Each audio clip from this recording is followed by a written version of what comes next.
The citizen's role in disaster preparedness. The way that people respond to a disaster may make a significant difference in the way that they are able to cope with and recover from a disaster. In addition, being well-versed on disaster preparedness techniques can improve their chances of saving their homes, helping their families, and assisting their communities.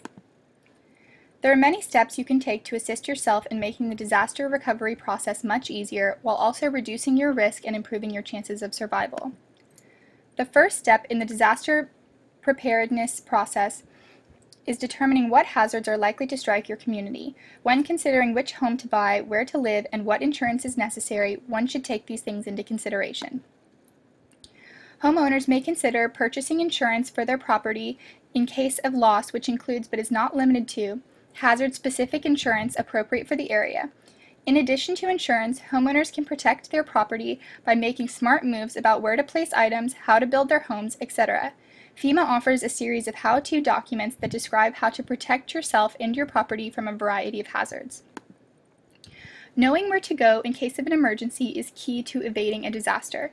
Whether you choose to stay home or evacuate to a friend's house or a designated public shelter, these decisions need to be made beforehand because there will be little time to prepare when the disaster strikes. Having supplies prepared is essential when it comes to surviving a natural disaster. Disaster supply kits should contain 1 gallon of water per person per day, food that will not spoil, a non-electric can opener, a change of clothing and footwear, blankets, sleeping bags, a first aid kit, etc. It is essential for household members to develop a plan for reuniting after a disaster. In order to prepare for disasters in the home, the family should identify a place to meet nearby in the neighborhood so rescuers do not have to risk their lives unnecessarily trying to rescue someone who is already safe. It is important to know what alarms sound like, what they mean, and what action should be taken when they are heard. The local emergency management office can provide information on what warning signals are being used in the community. Finally, take precautions. What you should know. Responsible household members should know where, when, and how to shut off electricity, gas, and water at main switches and valves and have the tools required to do so. Taking this step can prevent dangerous leaks, explosions, and other unnecessary damage to the home. Each family member should know how to use an ABC-type fire extinguisher. The local fire department can demonstrate the proper use of extinguishers. All household residents should be shown where the extinguisher is kept. Each household should test the detector once a month and change batteries at least once or twice a year. A good time to do this is in the spring and fall when clocks are reset.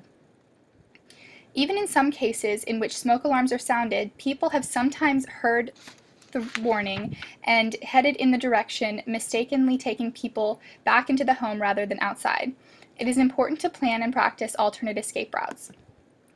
A home hazard hunt should be conducted to identify objects that could block, escape, or cause injury if they become dislodged in an emergency.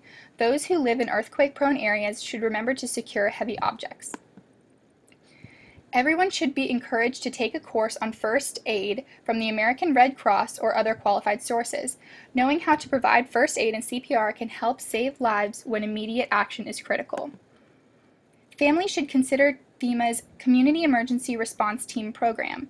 It helps train people to do better when in preparedness in situations in their communities. Each member of the household, even children, should know how to summon help if an emergency occurs. Emergency telephone numbers should be posted by the phone. Just as the home may have hazardous areas, it will also have safe areas in which to seek shelter. The local emergency management office or the local American Red Cross chapter can provide information on safe places to seek shelter in the home. All in all, there are many ways one may prepare for a disaster in order to avoid its negative effects, irreparably damaging your home, community, and family life. These are just a few of the suggestions FEMA offers to assist us.